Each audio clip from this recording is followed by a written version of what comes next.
The House with No Address, Part 1, The Discovery. It was a rainy evening when Maya, a curious 15-year-old girl, walked home from the library.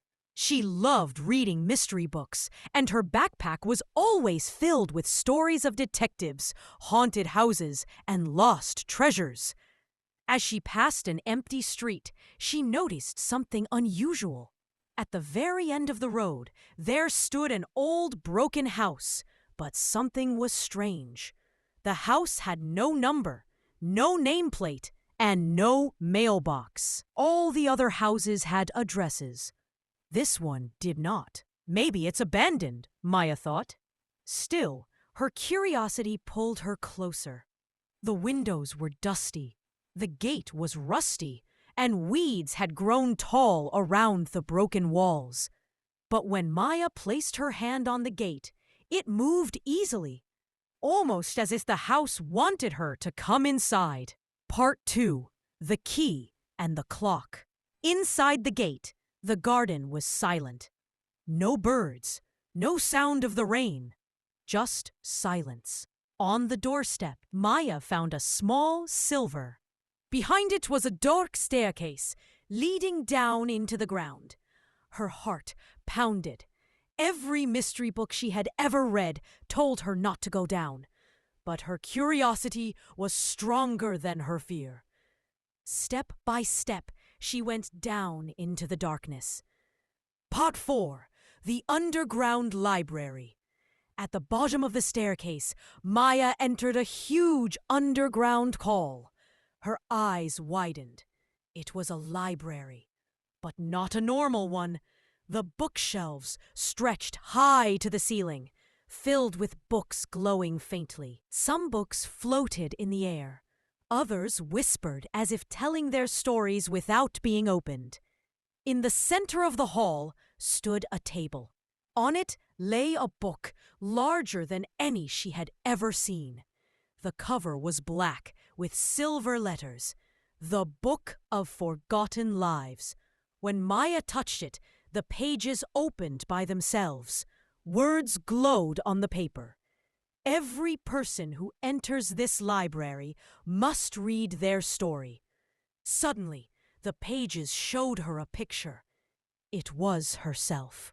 Part 5. Maya's Secret. The book revealed strange things. It showed her childhood memories she remembered. But then it showed moments she had never lived. A picture of her standing in a city she had never visited. A scene of her talking to people she had never met. It was as if the book was showing a different version of her life. Then she read a line that made her shiver. Maya is not here by accident. She has been here before.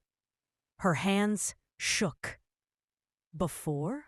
But she had never entered this house before. The library lights flickered. Suddenly, she heard footsteps. Part 6. The Guardian. From the shadows, a tall figure appeared. He wore a long coat and carried a lantern.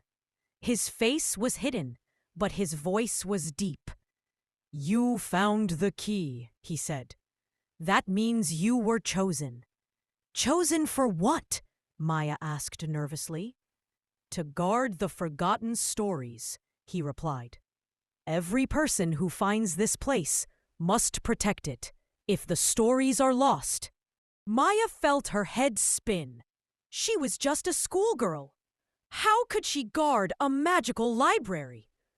The man handed her a small golden compass. "This will guide you back here whenever you need to return. But remember, once you leave, you may never find this house again, unless the library calls you." Part 7. The Return. Maya climbed back up the staircase, through the clock, and into the empty house. She turned around for one last look, but the moment she stepped outside, the house was gone. Behind her, there was nothing but an empty lot filled with grass. No house, no gate, no clock.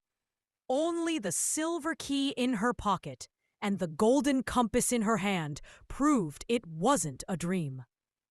Part 8. The Secret Lives On. From that day, Maya's life was never the same. Sometimes, when she held the compass, she felt it pull her toward new places. She understood now. The library was real, and she was its guardian. Her job was not just to live her own story, but to protect the forgotten ones. And though nobody else knew her secret, Maya walked through the world with a quiet smile, because she carried inside her the greatest mystery of all. A house with no address, a clock that opened at midnight, and a library that remembered everything.